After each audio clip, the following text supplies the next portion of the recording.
Here we are.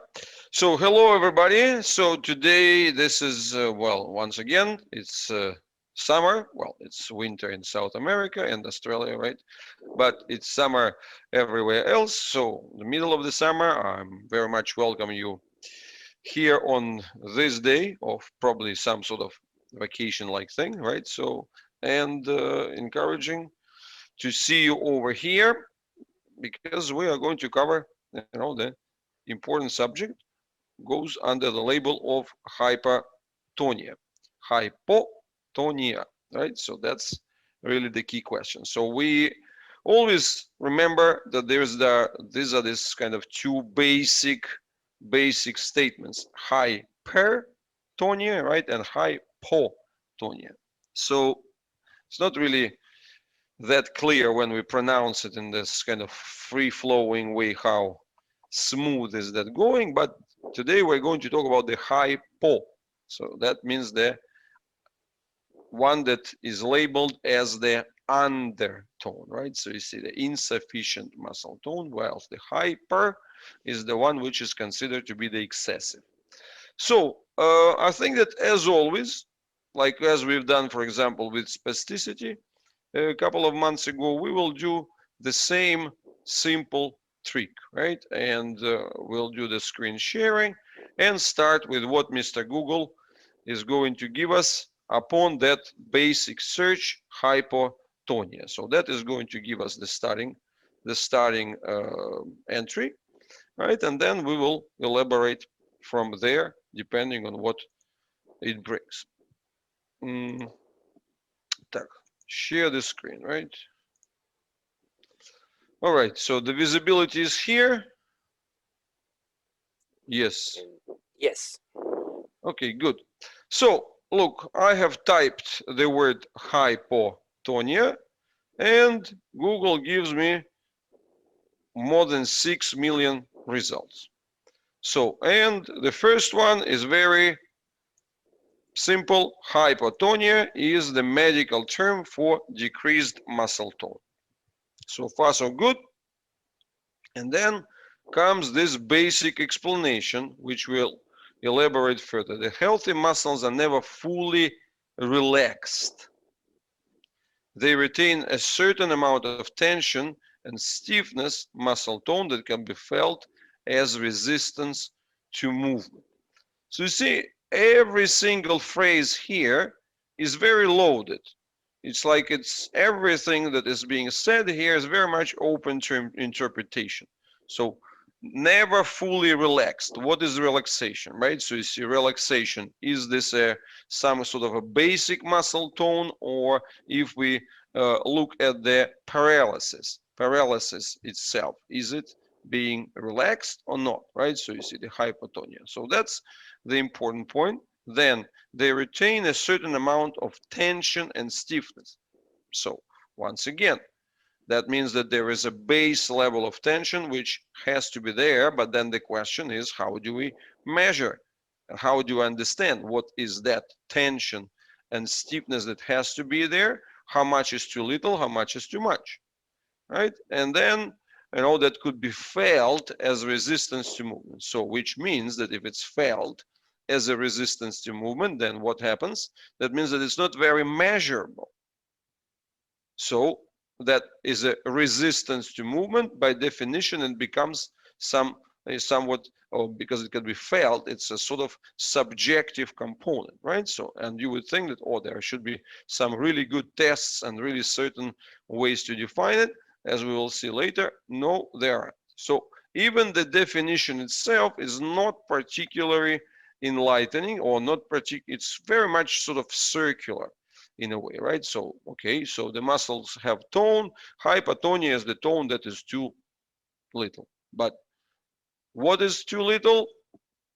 Is it too little in itself, too little in respect to something, some kind of base? Is it too little in respect to the opposite, the hyper? So all these simple questions, which kind of connect those, if something is like hypo, then there should be, what is it? Everything is hypo, or are there any hypers? So these are the questions which we really have to ask even once we get into this first definition. So let's scroll down, and people also ask. Hypotonia can happen from damage to the brain, spinal cord, nerves, or muscles. The damage could be the result of trauma, environmental factors, or genetic muscle or central nervous system disorders. So again, what we have here is a very broad kind of pile of things which are being, again, put under the same label. And let's move to the next step. How do you fix hypotonia? That's also kind of a very simplistic way of putting it, right? So, and then the question is, if a cure for the underlying cause of hypotonia is impossible, as is unfortunately often the case, treatment will mainly focus on trying to improve and support the person's muscle function. That is done through physiotherapy, occupational therapy, speech and language therapy. And what is a hypotonia test? So here we already hear the words a frog-like position, a leg or falling back of the head when the baby is pulled up to sitting by the hands, weakness of the trunk and other muscles, laxity of or over flexibility of the joints are diagnostic clinical findings of hypotonia. So what you see here, as always, things are kind of just blended together in a more descriptive way. So what we will try to see further is move towards the pictures, right, and try to get the understandings there. So this is the first popular test, which starts with the babies, right? And what you see here, this is the position that they call the inverted U, right? So you see that's when the baby is just lagging all the way down, and that's the inability to follow with the head upon being lifted by the arms. So next thing, this is the same illustration, which also adds the component of the abdominal respiration, right? So we're keeping note of what are the things. And this is the classic illustration about sort of a regular hypotonic child, which comes from Netter. Netter is a famous famous artist in anatomy, so whose work spans like the several decades in the 20th century, and sort of he is very influential in the way things were drawn. So here we can see these classics, right? So the bulging chest, the bulging abdomen, the depression of the chest, the internal rotation of the arms, and their kind of this folded position, and the typical frog-leg positions. And also you can see that this situation is kind of necklace here, right? And here would be the pictures that I pulled from the internet, which are sort of showing the evaluation of the hypotonic babies. So that's the first thing which comes with the pictures. Now let's see what happens here. So hypotonia or lack of muscle tone is a sign of underlying disease or condition. May be seen at birth or acquired later in life. Так. Who diagnoses hypotonia? Management of hypotonia involves the multidisciplinary team: occupational therapist, physiotherapist, speech and language therapist, and orthopedic surgeon. So full physical examination, and there are several tests. Так. So finally, here we are for the NIH, we find the longer definition. So medical term used to describe decreased muscle tone, right? So there's one thing that comes over and over in different definitions: decreased muscle tone. Normally, even when relaxed, muscles have a very small amount of contraction that gives them a springy feel and provides some resistance to passive movement. So that's what you see here, right? Is that already we have a lot of kind of things mixed here. Very small amount of contraction.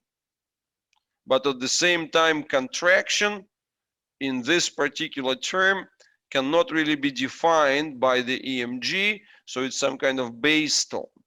So that's why what we end up here, it's a springy feel and resistance to passive movement.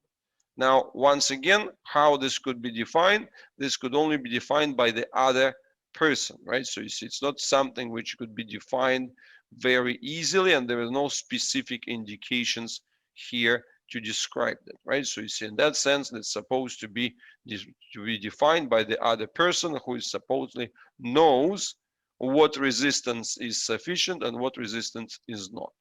So it's not the same as muscle weakness, right? So you see, like, because although the two conditions can coexist. And then muscle tone is regulated by the signals that travel from the brain to the nerves and tell the muscles to contract, right? So you can see here the entire definition is very much muscle centric. So like the muscle itself. It's not even the kind of, when you see when the conversation goes about the muscle contraction, is the already description of some way how the muscles already act, right? So not their kind of background state, but the way how they act, how they actually do this contraction. And then of course the key emphasis goes on the electric signals that goes to the muscles and so on. So, and what is our basic point? Our basic point is very, very simple. So if we look at the, let's say, muscle fiber and connective tissue.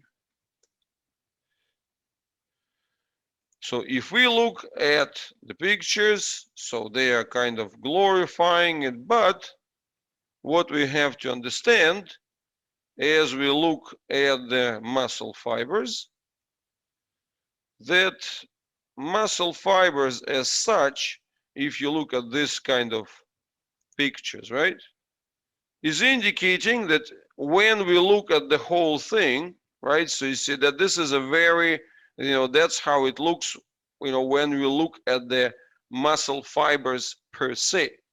However, if we really want to understand what's happening, we would realize that the main thing here is surrounded by lots of connective tissue, right? So you see, and that's really the important thing to remember, that for every single muscle fiber, you have lots, like hundreds and thousands of connective tissue fibers that are surrounding.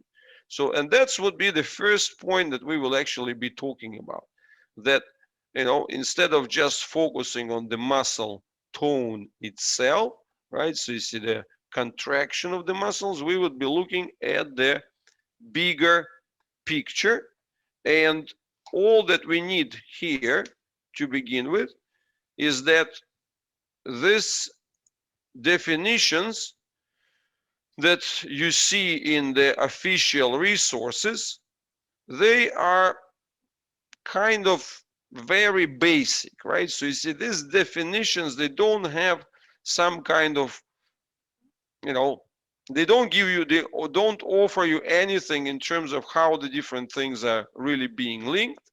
So they don't offer you much of the sort of executive advice what to do about them, right? And at the same time, the worst part that they don't offer any ideas on how do you get the balance, right? So what's the other side of the equation? And this is really the important thing to understand. So even if we look back at these pictures, right? So you see this baby is hypotonic. So this baby from the internet. But if you look at this baby from the internet and you look at, say, the entire list of those 630 muscles, would you say that all of those muscles, without exceptions, that they are in the hypotonic state? The answer would be no. So what we see here, that some muscles would be already in the state of being shortened, of being the shortcut bridges, for example, between the chest and the arm, between the arm and the head. So, and like if you look at the biceps between the shoulder and the forearm. So we already see in this apparently weak baby who is labeled as the hypotone, we already see the opposite side of the equation as well. So that's the first thing that we want to understand. There is no such thing as hypotonia itself, right? So it's the tone is a global phenomenon. So, and in that sense, the tone has two sides. So if we observe the presence of the general hypotone, so most likely, especially as the child grows, we are going to find the next level. We are going to find the presence of the hypertone, or at least the areas which are kind of the, even at the such a small baby, we can already see the areas which are going to be their kind of potential or the future representatives of the hyper, so the excessive muscle tone. So that would be our first conclusion. There is no such thing as just hypo. So the two, they always come together. So it's both hyper and hyper.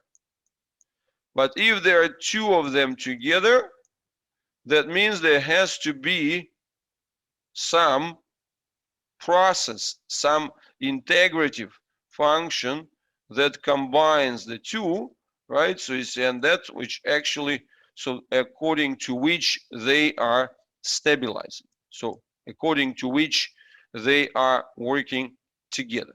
So that's really the first point to understand. Hyper. Of course, among the newborns, if we talk about the cerebral palsy, maybe 60, 70, 80% of the newborns are hypo. But as you go to the age of 3, maybe it's half-half. As you start approaching the age of, 7, 8, 10, by the age of 10, there are very, very few true hypotonic children left. So everyone has a very, very clear presence of this mix of the global hypotonia and the local tone spikes of the hyper.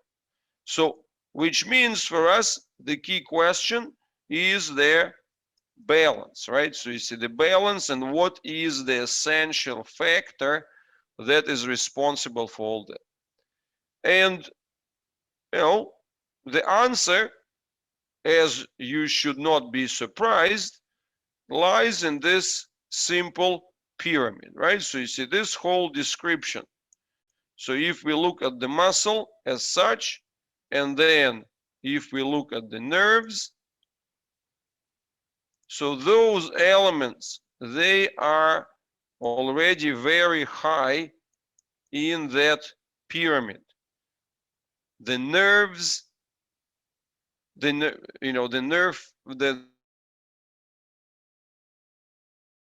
fibers, and then the muscle fibers. But then the underlying reality is that this is that massive pool of their layers and levels of the connective tissue, which is the one preceding the muscular part. And you see, that's really the whole point, is that this is about the iceberg that has the underwater part. And this whole definition, which we see in medicine with the focus on the muscles themselves and on the nerves, which are not supplying the right kind of signals. So in that sense, what is the first thing that we have to conclude? That this is a very, very elitist way of looking at the whole thing. There's because if you look at the human body or generally the animal body, there are four types of tissues, the main tissues, right? The proto tissue, the connective tissue, right? So then there are the nerve cells, the muscle cells, and the epithelial cells. So the epithelial cells, they could be all sorts of variety of them, but this would be the cells of the internal organs, right? So you see the cells of the liver, the cells of the gallbladder or whatever, thyroid. So there would be kind of several hundred of those which are different, but overall they belong to this class. And that, in that sense, this class of the nerve cells and the muscle cells and the epithelial cells, so those are the wealthy, rich cells. They are very expensive cells and very metabolically diverse, very metabolically specific, and so on. So, and that's really the problem, is that everything that we have in medicine has been concentrated on those super cells, the super rich, super expensive, the elite cells, right? So you see, if we put like this. So in that sense, medical knowledge or medical perspective is still very elitist. It sees the kind of the nobility, the kings, queens, dukes, and whatever other barons or whatever, but the lowly peasants and workers and whoever else who actually makes the life of the body, they are not on the radar.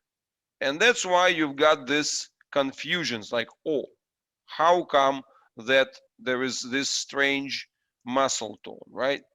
Which goes either up or goes down. So in fact, the explanation itself is very straightforward and you already understand it. So if the total distribution of that overall, let's say, tension, stiffness, and so on. So this basic stiffness compliance parameter, how compressible the body is under its own weight. So then what happens to the brain? The brain either recruits their super compensations in the form of the hyper, or the brain chooses the path of least resistance and then just goes into the blob mode. So whatever optimizes currently the metabolic performance, the respiratory thing. So that's kind of the two mixes of the ideas. So one is the global integration, the other one is the respiratory thing itself. So, but the fundamental point is that it's not about the elite in the form of the muscle cells and the nerve cells. It's about their population. It's about the peoples. It's about their all sorts of fibers and the distributions which are actually making those mega trillions within the body. So, and that's why we would be using and looking at that base definition of the human resting muscle tone, how it should perform, and so on. So that's really the key thing. So number one, hypotonia never comes alone, right? So it always comes in the package. It comes with the certain, clusters and areas which go hypertonic. And the larger the child is, the more this tendency prevails. But even in a very small and apparently very weak child, you can see those key areas which are already in the desperate mode. So the future contractures, the future like spasticities and so on, the biceps, SCMs, right? So you see there the pectorals, the adductors, all the hamstrings, all the usual kind of culprits which are being labeled as they're performing badly, they're already here. But we already understand the thing, right? So you see, we're kind of going back to our central formula that the way that the things have to be distributed in the body, they have to be distributed. So as many as possible, myriads, millions, billions, trillions of the distributed small connections, connections at the millimeter and micrometer scales, which are distributed so well that there is no actual work happens. Nobody has to work to hold it together. So as opposed to this situation with the muscles, so there are too few of the muscles, and the muscles which are doing this emergency action, those are, or desperate action, the desperate muscles, they are the superficial muscles. They are the long superficial muscles which are making long bridges, connecting the chest to the arm, bypassing the shoulder, or connecting the arm to the head, bypassing the neck, or connecting the leg to the spine, bypassing the pelvis. So these are kind of the last desperate reserves of the brain. So that's what we have to keep in mind. But now, once we move to the dynamic understanding, we have to bring ourselves into the next keyword. And the next keyword is dystonia. So you see the word dys means kind of wrong, right? So you see that would be the most general understanding of the dys. So if we want to make a full list, then we have to think about having the hypo, right? So you see that's the minus, hyper, that's the plus, and then we have this plus minus springs back and forth, which is the dystonia. So that's what we have. But as you can see here in this definition, the word dystonia kind of goes as the secondary definition. So it's a secondary definition which shows that the muscles go from hypo to hyper. So they alternate, right? So and that's what disorder, and of course the most uncomfortable about it, right, is this sudden involuntary muscle contractions. And what do we have in medical descriptions? This is exactly what is being said, right? So that this is about their most kind of uncomfortable part, the involuntary muscle contractions. And then as we move on,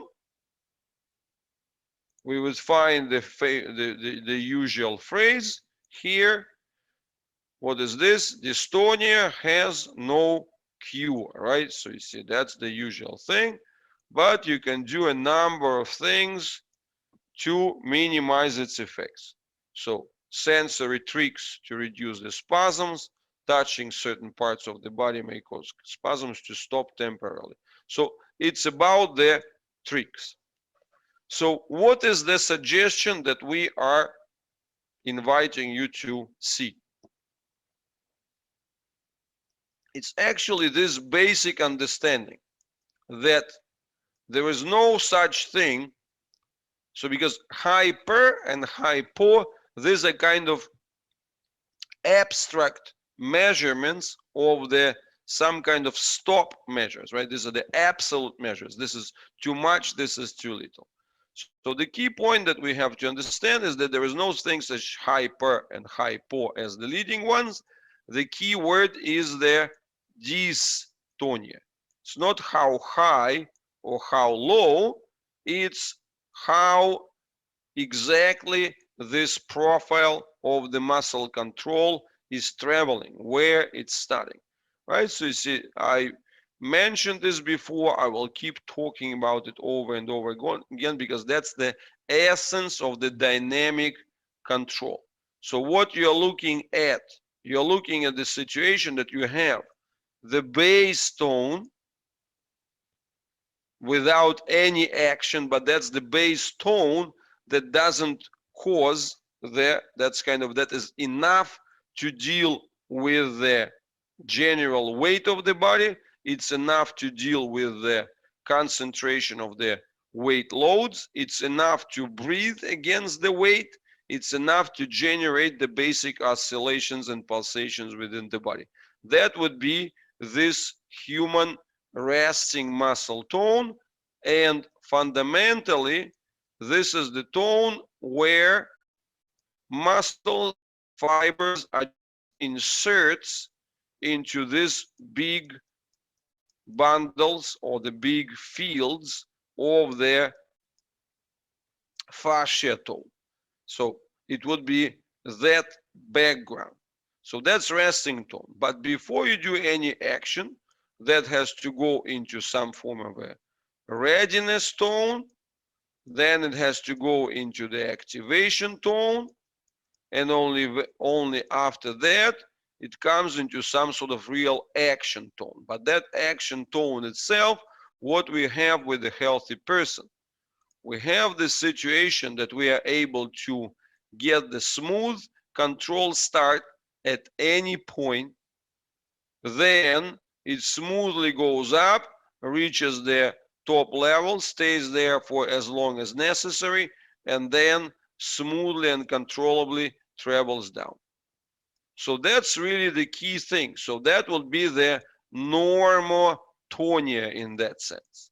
It would be this dynamic ability, control of the displacements within the muscle and the ability to complete the entire cycle to return back to where you started.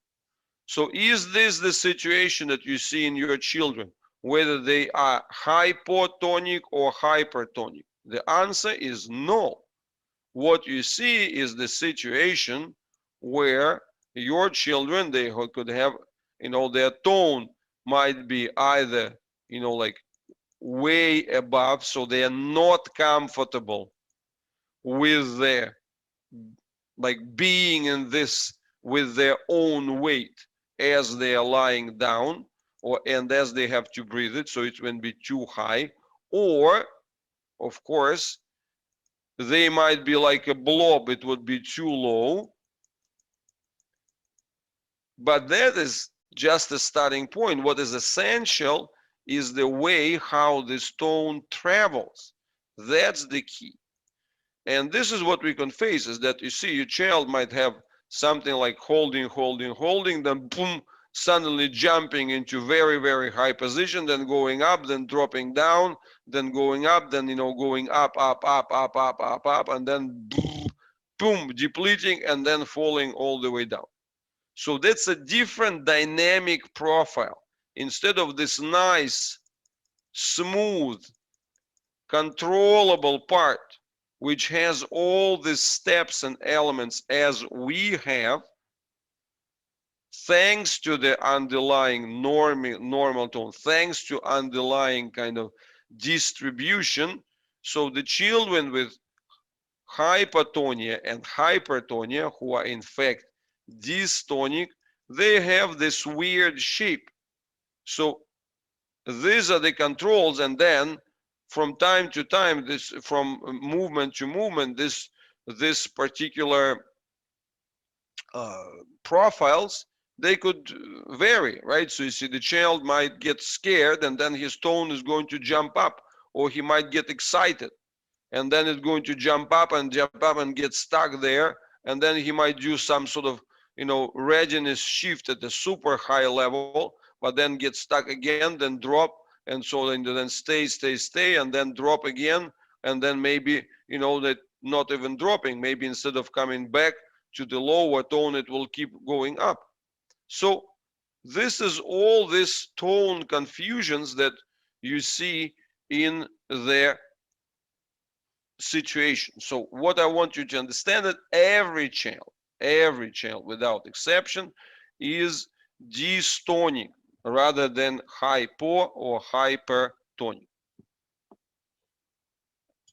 And another key point is to understand that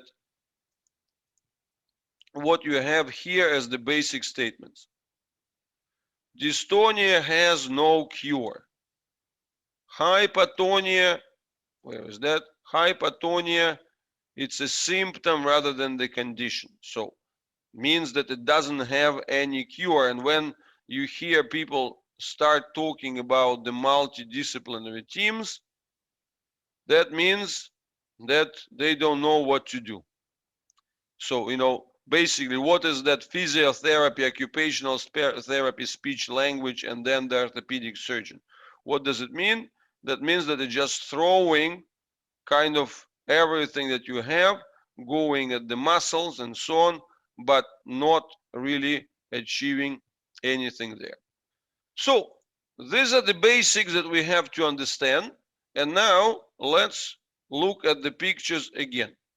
So because the pictures, they are leading us to better thing, right? So you see, for example, of course, like this type of situations, there are certain examples when, some kind of feeding protocols. Like you see, for example, this child has been lacking the carnitine, right? So you see, that means that once they were giving him this additional supplement, he actually was doing quite well. So, but that's an exception rather than the rule. So what we are seeing in this kind of scenarios, so we want to start with those basics and look at the real children. So if we look at the real children, I'll just give you some extreme example here. So this is a child who is very weak, right? And you can see here she is demonstrating those classic things, right? So she's demonstrating these parts where then the head drops, the arms slide, and so on. So, but then you see this baby when she's lying down, because okay, so she's in quite a challenging condition, but what we're seeing, that combination of weaknesses with her is coupled with those extremely strong bridges. And once again, what is our central statement? The body hates concentrations. Concentrations are of like particular muscle actions, like the particular continuous involvement of the brain and so on. Those levels, they are extremely expensive. So the body hates using them because that's kind of impossible to live and function if you are using those highly specialized items for, like general everyday positions and so on. So what's behind there is this massive, massive, massive, massive thing, which is their actual distribution throughout the fascia. So this is everything which is, as I call, for the simplicity, I call it pre-muscular. Not muscular, but pre-muscular. So because in that sense, whether it's the overall fibers and gels of fascia in general, whether it's the specializations like joint capsules, ligaments, and so on. So those are the elements which are pre-muscular. So they're participating in the support in the pre-muscular fashion. So the moment there is, the body only uses the muscles when it, and the brain for those supports when it's really desperate, when there is no way to handle everyday life without this additional kind of connections. So that's really the thing. But as you can see here, there is no such kind of situation as a clear hypotonia. And of course, another interesting point that we want to highlight is the central question. Like, okay, if we look at those typical signs, like these drops and so on, or if we look back at this test, why this child is having such a weak connection of the arms? Is this about the muscles or is it something else? Right, so you see that will be our central point. Our central point would be actually very simple. So when we look at the situations, we point out that in that respect, what you are dealing with is the factor that is the underlying connection of the shoulder blades as such. The connection of the shoulder blades to the thorax, they are not working. The integrations within the shoulder blade to clavicle, they are not working. So those are pre-muscular connections. So that's really what is essential to understand, that there are the pre-muscular connections, they far exceed the muscular thing. So that's the point. And it just happens that overall, because everything there is measured in very high numbers, right?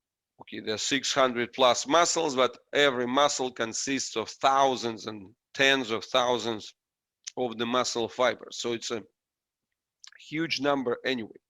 But overall, there are way more, like hundreds of times more premuscular elements in the body than there are muscles.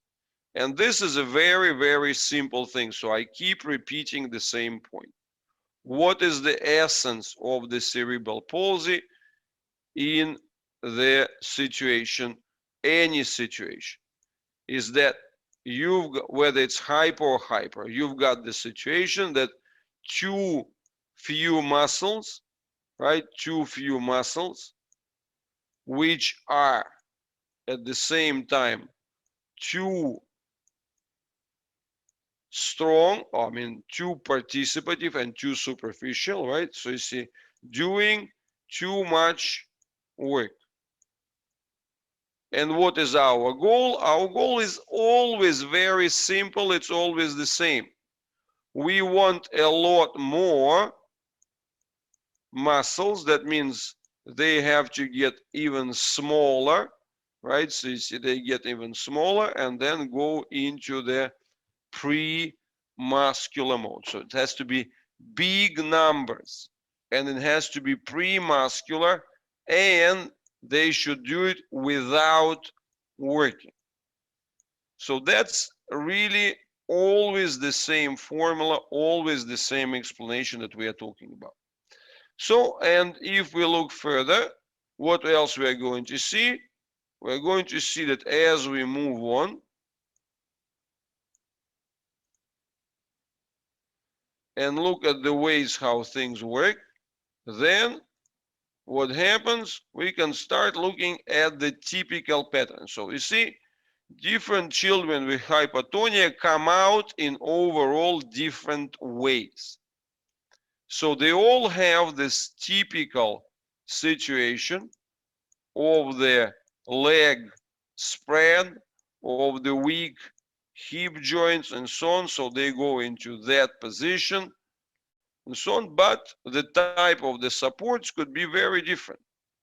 And you might even face then these situations, which is a trouble situation, right? So that's one of the outcomes.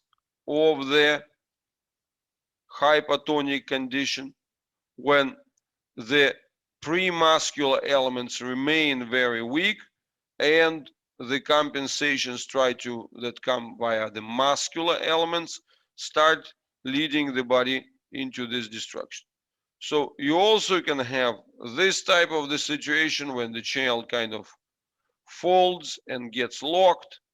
So that's also the thing which originated with the frog leg situation, but then the attempt to bridge the muscles over can cause the folding of the legs.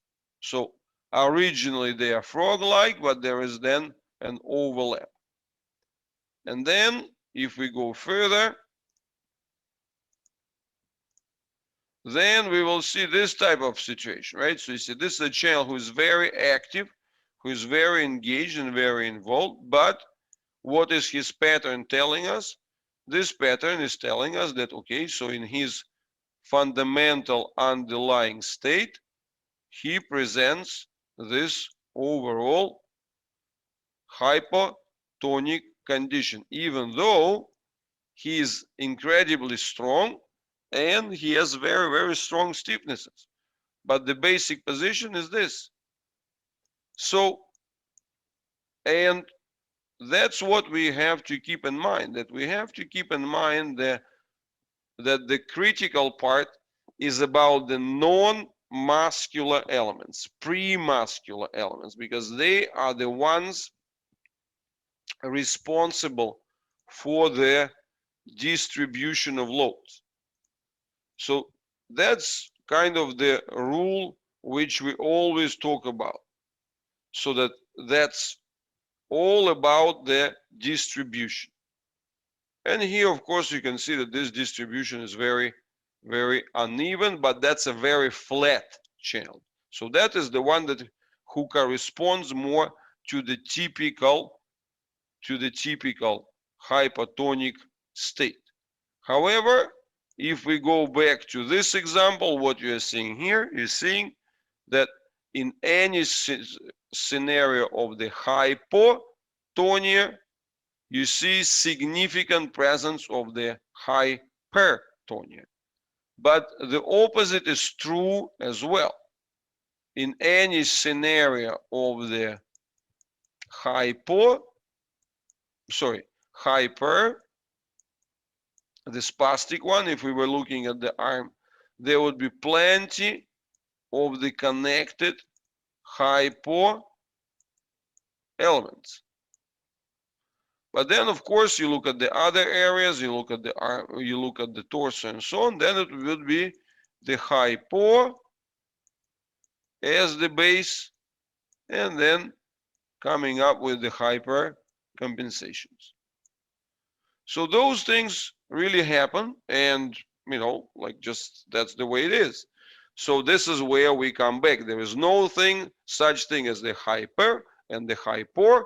The only thing is dys, but not dystonia in the standard sense of, oh, that's the uncomfortable involuntary contractions. But no, dystonia as the inability to control the gradients of the muscle tone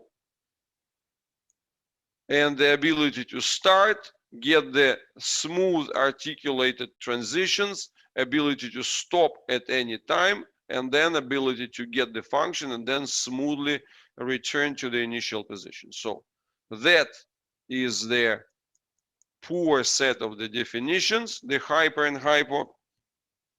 The true thing is the dystonia, and the dystonia itself is happening not because of the problems in the brain. The brain is clever and knows what it's doing, but because of this extended kind of iceberg in which dystonia sets in.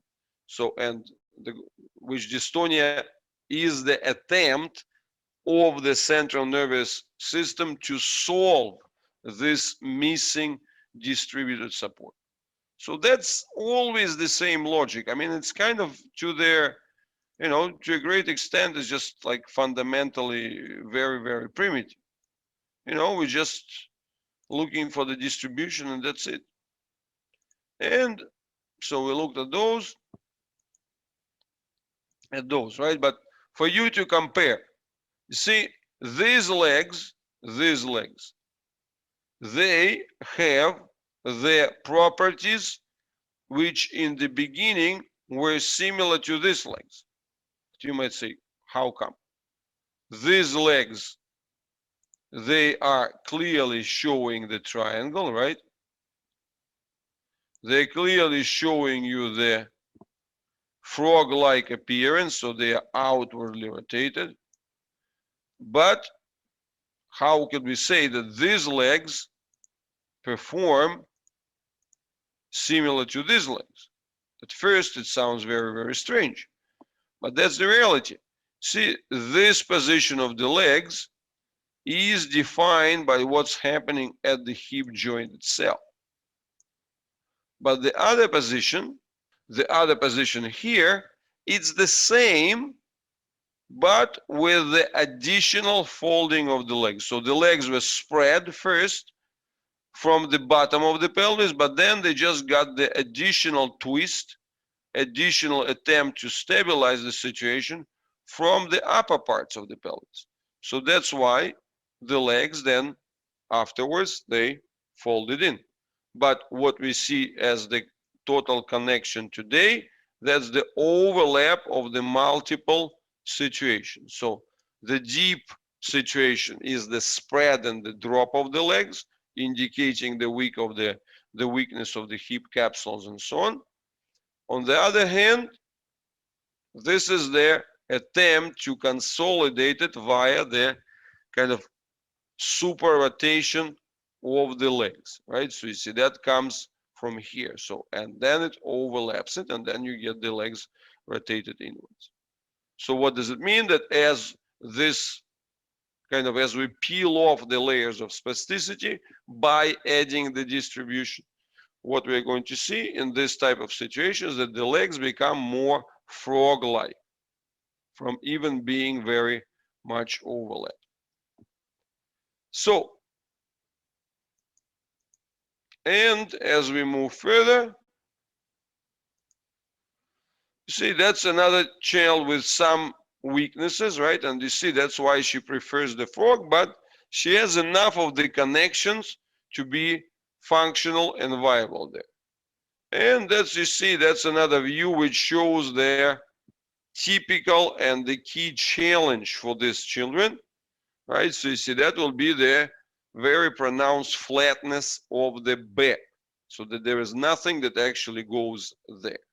So these are the basic ideas, right? So the basic ideas that I want you to keep on board. And of course, I didn't touch our favorite picture, right? So you see, those of you who've been watching webinars before know that this is our starting famous and the key picture that we refer to, because that's the one that shows how the respiratory drive works, right? And that mechanically everything operates and everything settles towards the respiratory mechanics, where once we look at this, we can recall this image and this image, right? So what do we understand? We understand that in this scenario, this child is not having sufficient respiratory capacity at the top, so he is using the assistance of the abdominal spread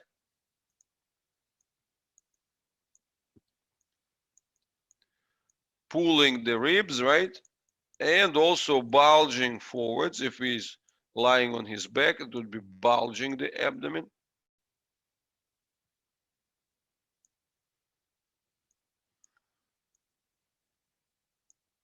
So the abdomen is bulging forwards. So that's the key. So those two are helping the respiration. Now, what could happen? Sometimes people are lucky, sometimes. And you know, the respiratory system kind of catches up, develops, and then, like these examples, things get better by itself, just by changing whatever, some missing component in a diet, by just adding overall activity. So it works. But that's a rare scenario. Rare scenario. In a more frequent scenario, what you have is this trouble where the back doesn't develop, the child remains very shallow, so the child kind of in this continuous need to get the additional action. So the child is in this additional need to get continuously this assistance from the respiratory level.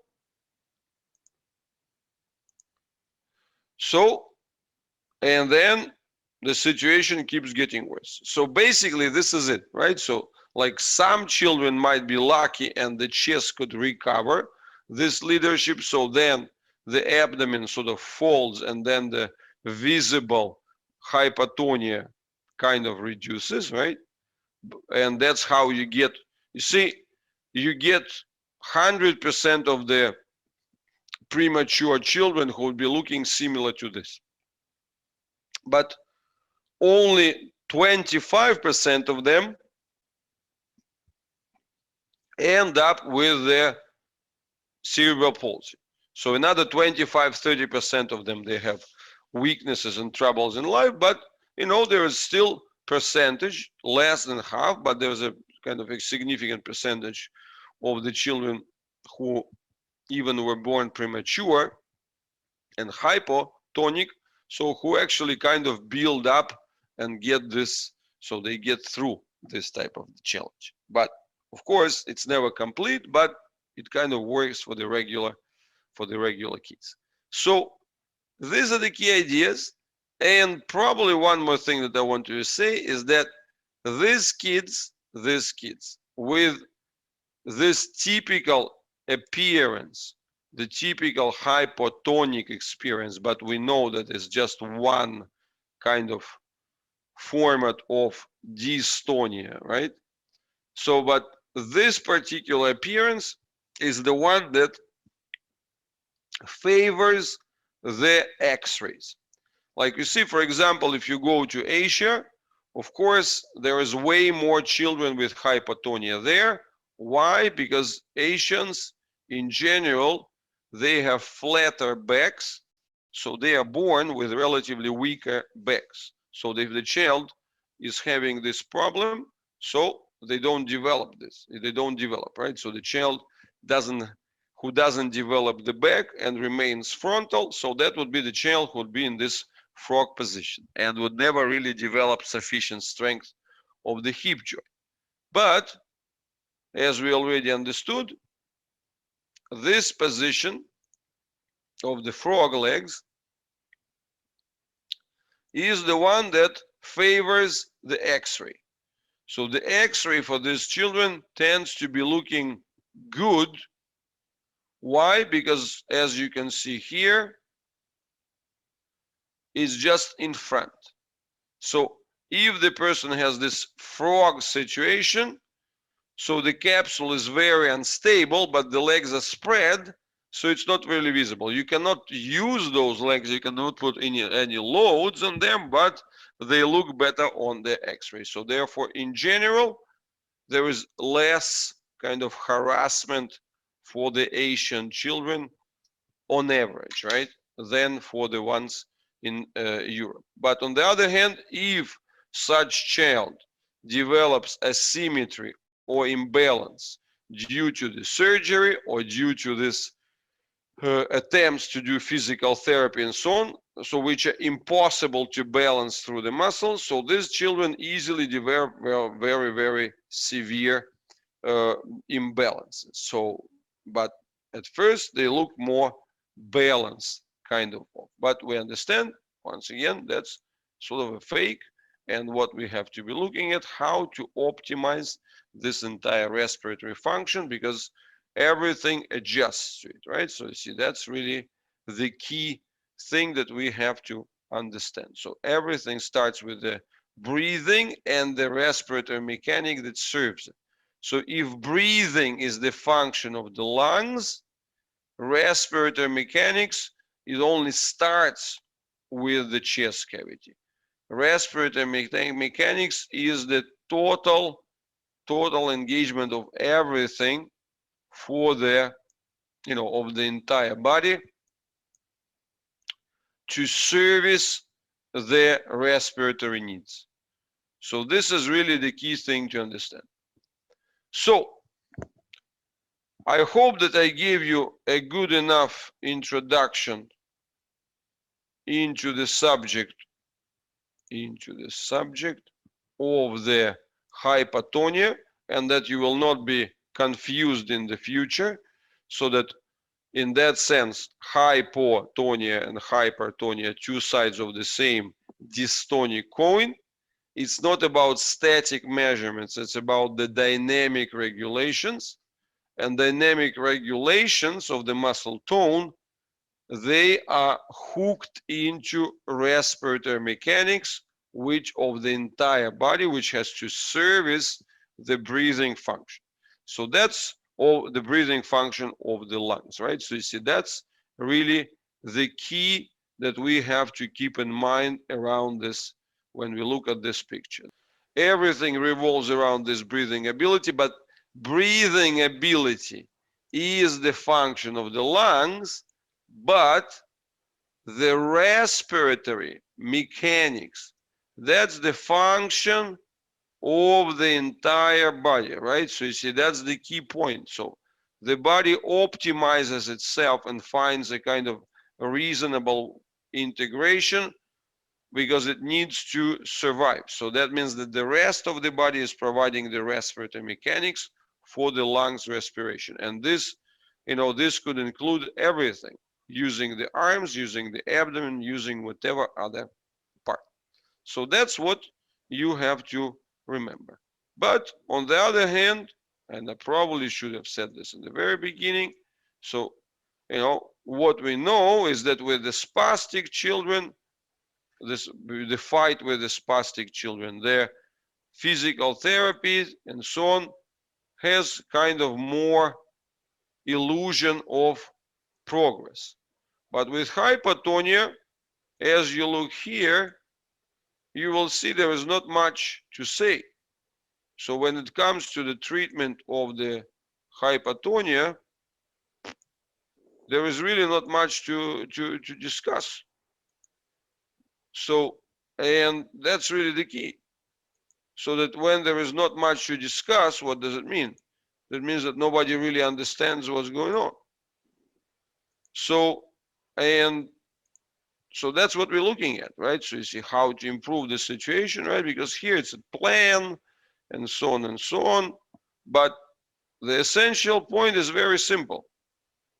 We have to distribute the load and provide such a kind of integration of general bodily stiffness at the premuscular level that is sufficient to get the best workable breathing function via this total body respiratory mechanics.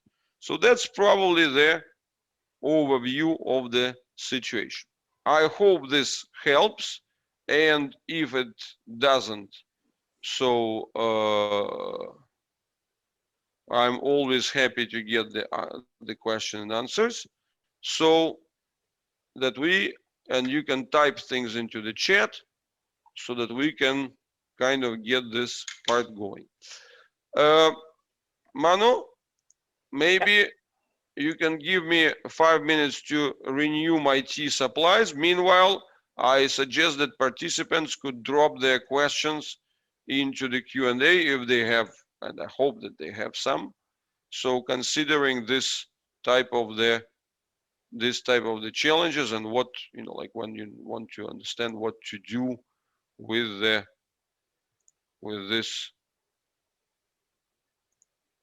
with the so-called hypotonia, right?